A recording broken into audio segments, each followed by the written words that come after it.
আসসালামু আলাইকুম ওয়া রাহমাতুল্লাহি ওয়া বারাকাতুহু। সুপ্রিয় সপ্তম শ্রেণীর শিক্ষার্থীবৃন্দ, আজকে তোমাদের হচ্ছে বিজ্ঞান বই অধ্যায় ৫ পরিপাকতন্ত্র ও রক্ত সংবহন তন্ত্র, পৃষ্ঠা ৫২, ৫৩ এবং ৫৪ এর বহুনির্বাচনী প্রশ্নের উত্তর সম্পর্কে আলোচনা করব। তারপর হচ্ছে সৃজনশীল প্রশ্নের উত্তর সম্পর্কে আলোচনা করব, সৃজনশীল ১ এবং সৃজনশীল ২। তারপর হচ্ছে সংক্ষিপ্ত প্রশ্নের উত্তর সম্পর্কে আলোচনা করব। প্রিয় শিক্ষার্থী, তুমি যদি আমার এই ইউটিউব চ্যানেলে নিয়মিত ভিডিও দেখো তাহলে তোমাদের আর কোনো গাইড বই কিনতে হবে না ইনশাআল্লাহ। সুতরাং চ্যানেলটি এখনই সাবস্ক্রাইব করে পাশে থাকতে পারো। চলো শুরু করা যাক। নমুনা প্রশ্ন, বহুনির্বাচনী প্রশ্ন। ১ নম্বর হচ্ছে দেহের সবচেয়ে বড় গ্রন্থি কোনটি? উত্তর হচ্ছে একের ঘ। উত্তর হচ্ছে একের ঘ, যকৃৎ। ২ নম্বর প্রশ্ন হচ্ছে লালায় থাকে কোনটি? উত্তর হচ্ছে ২ এর ক। লালায় থাকে হচ্ছে টায়ালিন, টায়ালিন ও পানি। লালায় থাকে টায়ালিন ও পানি। উদ্দীপকটি লক্ষ্য করো এবং ৩, ৪ ও ৫ নং প্রশ্নের উত্তর দাও। প্রিয় শিক্ষার্থী, উদ্দীপকটি তোমরা ভালোভাবে লক্ষ্য করতে পারো। পি অংশ, ও অংশ, এন অংশ, এম অংশ। ৩ নম্বর প্রশ্ন হচ্ছে নিউক্লিয়াস অনুপস্থিত থাকে। উত্তর হচ্ছে ৩ এর ক। ৩ এর ক হচ্ছে ১ নম্বর, ১ হচ্ছে এম, এন। ৪ নম্বর হচ্ছে পি চিহ্নিত অংশটির কাজ হচ্ছে। উত্তর হচ্ছে ৪ এর খ। উত্তর হচ্ছে ৪ এর খ, ১, ৩। ১ নম্বর হচ্ছে খাদ্য সার গ্রহণ করা। ৩ নম্বর হচ্ছে বর্জ্য নির্গমনে সহায়তা করা। ৫ নম্বর প্রশ্ন হচ্ছে কোনটি রক্ত জমাট বাঁধতে সাহায্য করে? উত্তর হচ্ছে ৫ এর খ নাম্বার, এন। এন অংশটি রক্ত জমাট বাঁধতে সাহায্য করে। তারপর হচ্ছে সৃজনশীল প্রশ্ন ১ নম্বর হচ্ছে ১ নম্বর সৃজনশীল প্রশ্ন। উদ্দীপকটি তোমরা দেখে নিতে পারো। ওয়াই অংশ, জেড অংশ। ক নং প্রশ্ন হচ্ছে ভিলাই কাকে বলে? খ নং প্রশ্ন হচ্ছে পরিপাকতন্ত্রের কোন অংশে খাদ্য পরিপাকে হয় না ব্যাখ্যা করো। গ নং প্রশ্ন হচ্ছে ওয়াই চিহ্নিত অংশটির কার্যকারিতা ব্যাখ্যা করো। ঘ নং প্রশ্ন হচ্ছে জেড অংশটি ক্ষতিগ্রস্ত হলে মানবদেহে কি ধরনের সমস্যা দেখা দিবে বিশ্লেষণ করো। প্রিয় শিক্ষার্থী, সৃজনশীল ১ এর উত্তর তোমাদের দেখাচ্ছি, তা তোমরা খাতায় সুন্দর করে লিখে রাখতে পারো। চলো শুরু করা যাক। সপ্তম শ্রেণী বিজ্ঞান বই অধ্যায় হচ্ছে ৫ পরিপাকতন্ত্র ও রক্ত সংবহন তন্ত্র, পৃষ্ঠা ৫৩ থেকে ৫৪। ১ নং সৃজনশীল প্রশ্নের উত্তর।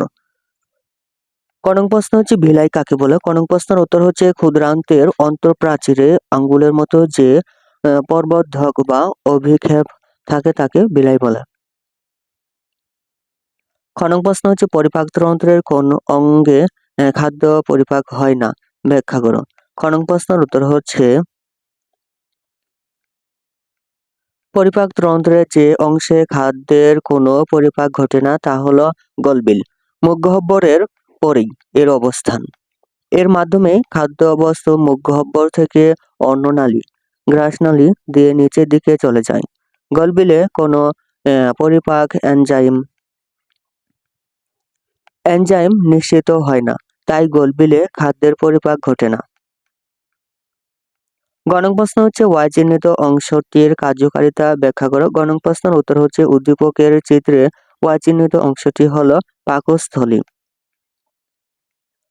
নিচে পাকস্থলীর কার্যকারিতা ব্যাখ্যা করা হলো।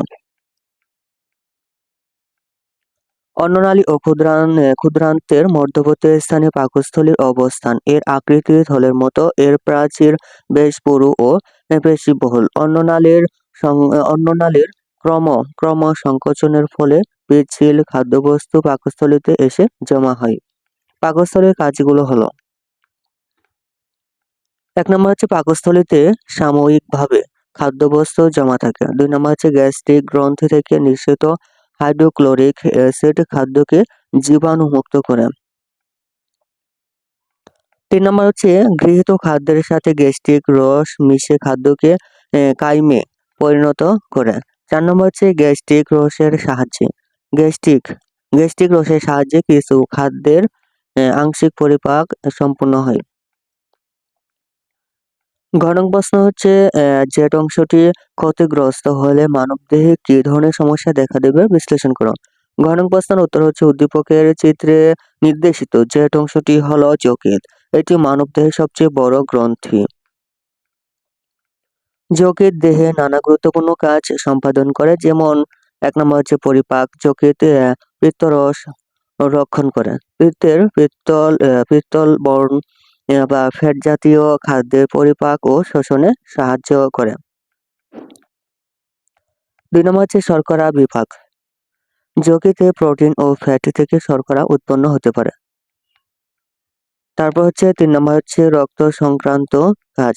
ব্রণ অবস্থায় যকৃতে লোহিত রক্তকণিকা তৈরি হয় এবং পূর্ণাঙ্গ অবস্থায় পুরনো লোহিত রক্তকণিকা ধ্বংস হয়।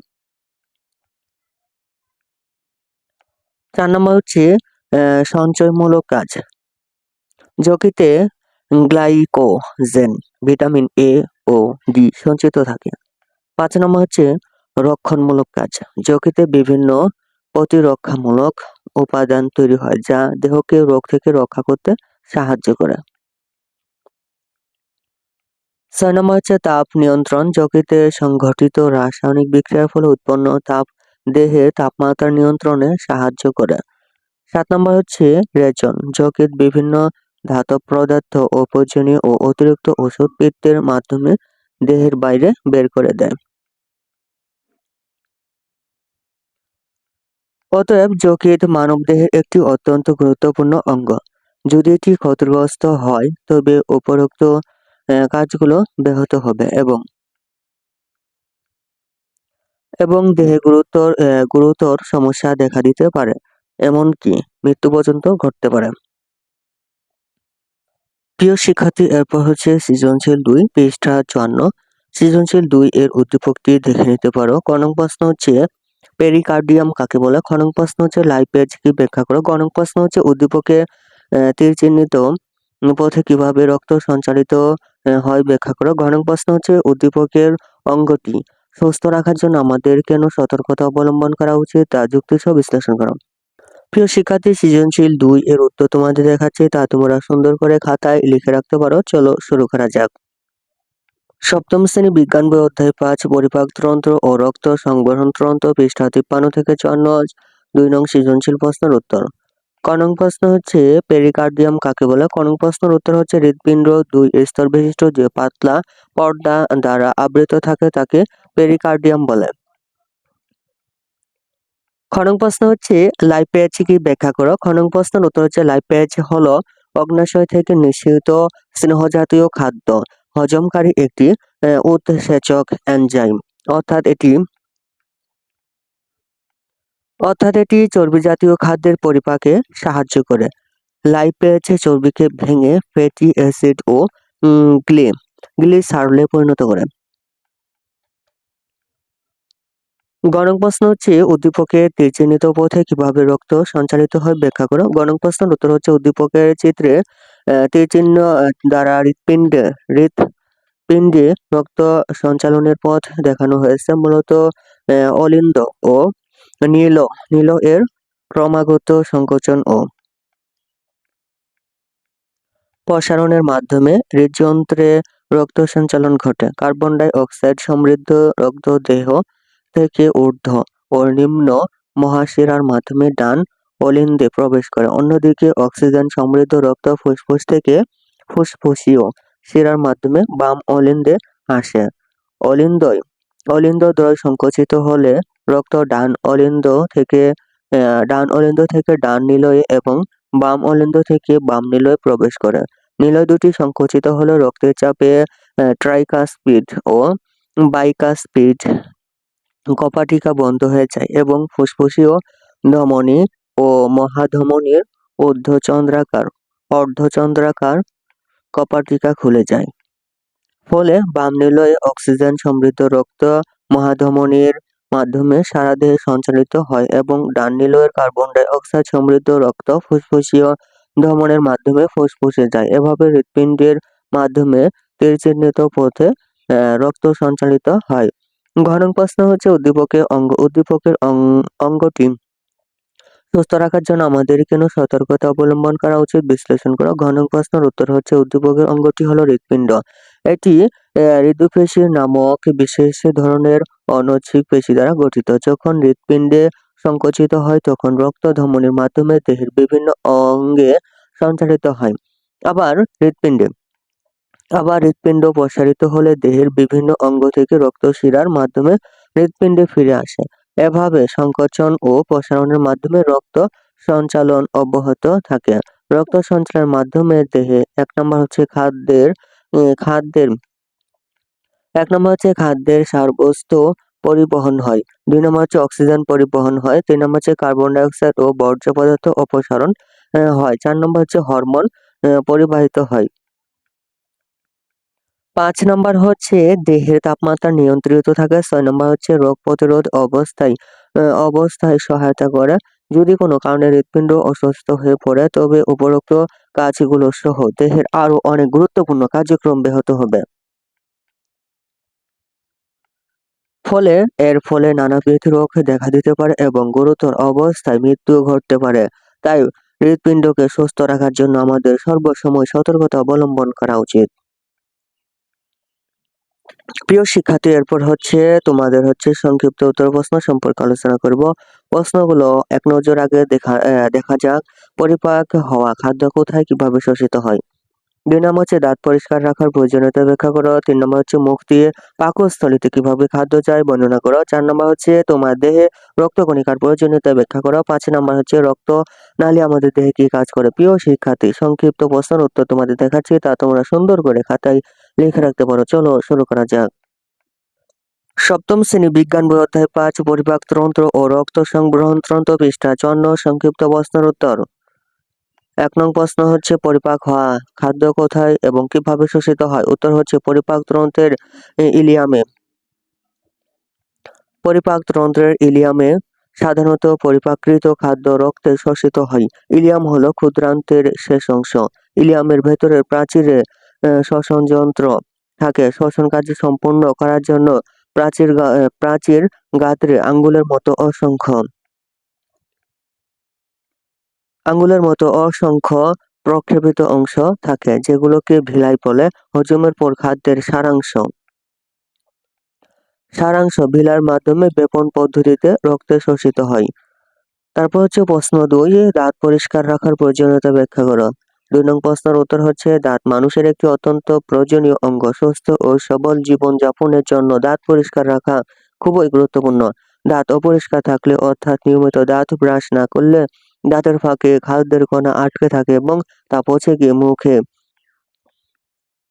মুখে দুর্গন্ধ সৃষ্টি করে। এছাড়া এতে দাঁতের ক্ষয় ক্ষয় রোগ, ক্যারিজ হতে পারে ডেন্টাল ক্যারিজ হতে পারে। দাঁতের ফাঁকে পচনকৃত খাদ্য অন্যান্য খাদ্যের সঙ্গে পেটে গেলে বিভিন্ন ধরনের পেটের সমস্যা দেখা দিতে পারে। তাই প্রতিবার খাবারের পর দাঁত পরিষ্কার করা প্রয়োজন। 3 নাম্বার প্রশ্ন। 3 নাম্বার প্রশ্ন হচ্ছে মুখ দিয়ে পাকস্থলীতে কিভাবে খাদ্য যায় বর্ণনা করো। 3 নং প্রশ্নের উত্তর হচ্ছে মুখ ছিদ্র থেকেই পরিপাক নালীর শুরু। এই পথ দিয়েই খাদ্য মুখ গহ্বরে প্রবেশ করে। মুখ গহ্বরের পরেই গলবিল অবস্থিত। গলবিলের মাধ্যমে খাদ্যবস্ত্র মুখ গহ্বর থেকে অন্ননালী বা গ্রাসনালীতে প্রবেশ করে। অন্ননালীর ক্রমসংকোচন ও প্রসারণ পেরিস্টালসিস প্রক্রিয়ার মাধ্যমে খাদ্য ধীরে ধীরে গলবিল থেকে নিচে নেমে পাকস্থলীতে পৌঁছায়। 4 নম্বর প্রশ্ন, তোমার দেহে রক্তকণিকার প্রয়োজনীয়তা ব্যাখ্যা করো। 4 নং প্রশ্নের উত্তর হচ্ছে আমার দেহে রক্তকণিকার প্রয়োজনীয়তা অপরিসীম। রক্তে 3 ধরনের কণিকা রয়েছে। এগুলোর কাজ নিচে উল্লেখ করা হলো। 1 নাম্বার হচ্ছে লোহিত রক্তকণিকা অক্সিজেন পরিবহন করে এবং আংশিকভাবে কার্বন ডাই অক্সাইড পরিবহন করে। তারপর হচ্ছে 2 নাম্বার হচ্ছে শ্বেত রক্তকণিকা দেহে রোগ জীবাণু প্রবেশ করলে সেগুলোকে ধ্বংস করে। রক্ত শ্বেত কণিকা দেহে প্রহরীর মতো কাজ করে, তাই এদের সৈনিকের সাথে তুলনা করা হয়। তারপর হচ্ছে 3 নাম্বার হচ্ছে অনুচক্রিকা প্লাটিলেট দেহের কোন অংশ কেটে গেলে রক্ত জমাট বাঁধতে সাহায্য করে এবং রক্তপাত বন্ধ করে। যদি রক্তকণিকাগুলো দেহে না থাকে তবে মানুষের পক্ষে সুস্থ থাকা অসম্ভব। তাই এগুলো দেহের জন্য অত্যন্ত প্রয়োজনীয়। 5 নম্বর প্রশ্ন হচ্ছে রক্তনালী আমাদের দেহে কি কাজ করে ব্যাখ্যা করো। রক্তনালী আমাদের দেহে কি কাজ করে? উত্তর হচ্ছে আমাদের দেহে 3 ধরনের রক্তনালী রয়েছে। এগুলোর কাজ নিম্নরূপ।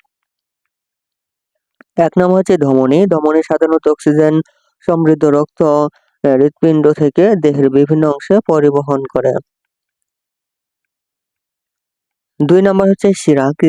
কিছু অতিক্রম ছাড়া শিরা সাধারণত কার্বন ডাই অক্সাইড সমৃদ্ধ রক্ত দেহ থেকে হৃৎপিণ্ডে বহন করে।